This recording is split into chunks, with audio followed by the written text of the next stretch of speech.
Benvenuti ad AgriNews, il TG dell'agricoltura, firma di Veneto Agricoltura in collaborazione con CSQA, Bioagro, Intermizo e ARPAV, l'Agenzia regionale di prevenzione e protezione ambientale del Veneto.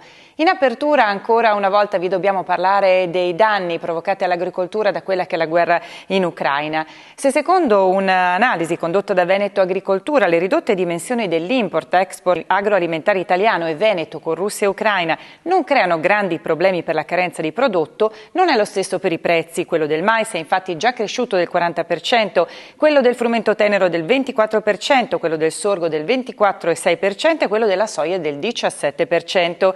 Incrementi che si sommano a quelli già registrati nel 2021, che appesantiranno ulteriormente i costi di produzione soprattutto degli allevamenti zootecnici da latte e da carne, mentre l'incremento dei costi energetici sta già colpendo le produzioni in serra di orticole e floricole.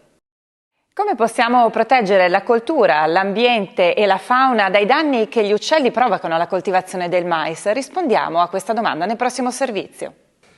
È un problema diventato importante negli ultimi anni e da diversi anni Veneto Agricoltura sta studiando le soluzioni per ridurre questo problema. Tra la fauna selvatica che fa danno, gli uccelli e in particolare i corvidi. Da alcuni anni si stanno studiando i fattori di rischio di danno da corvidi su mais e su altre culture e si stanno studiando le alternative alle sostanze chimiche di sintesi per proteggere la coltura.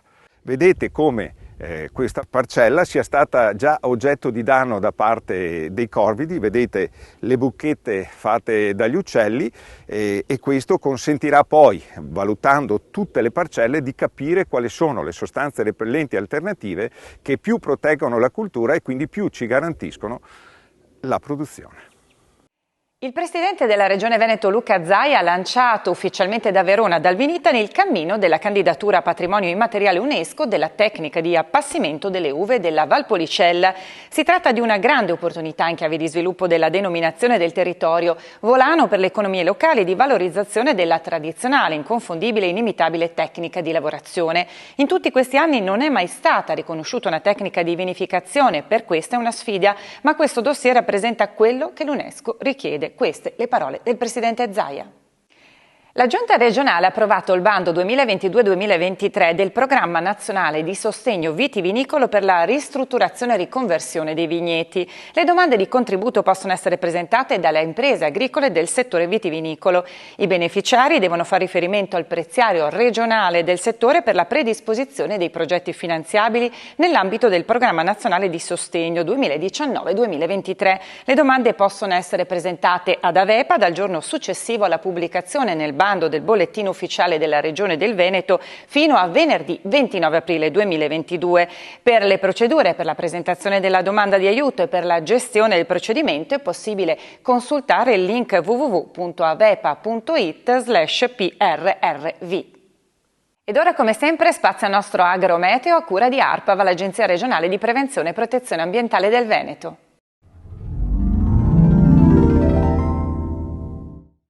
Nelle ultime settimane si sono avute diverse giornate di pioggia caduta in modo regolare sul territorio con caratteristiche prevalentemente di rovescio temporale. Queste piogge in parte hanno attenuato il forte deficit accumulato nei mesi scorsi, ma spesso hanno dato avvio a infezioni fungine sulle principali colture. Fino a lunedì prossimo si alterneranno fasi soleggiate ad altre più nuvolose con qualche precipitazione sparsa. I quantitativi complessivi previsti saranno distribuiti in modo irregolare e in generale saranno in linea o leggermente inferiori alla media, così come le temperature che saranno vicine o lievemente più basse dei valori tipici del periodo. Spazio alla cucina con i prodotti a chilometro zero di stagione con lo chef Alessandro Mazzone. Cari amici bentrovati, oggi andremo ad eseguire una ricetta di recupero. Sono finite le festività pasquali, ma sicuramente a casa avrete avanzato qualche focaccia, qualche colomba. Abbiamo utilizzato dello zabaione che in questo caso a combinare aggiungendo al posto del marsala un recciotto di soave. andiamo ad inumidire leggermente la nostra focaccia che abbiamo precedentemente scaldato in un forno a 50 gradi. Io utilizzo un'essenza all'arancio, 2 spruzzatine sono più che sufficienti a questo punto a coprire con il nostro zabaione. Andiamo a guarnire con una fettina che sbricioliamo di arancia disidratata.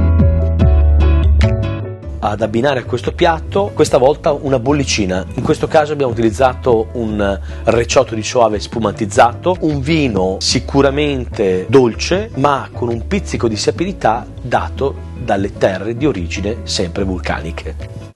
Come sempre grazie dell'attenzione, AgriNews vi aspetta nella prossima puntata.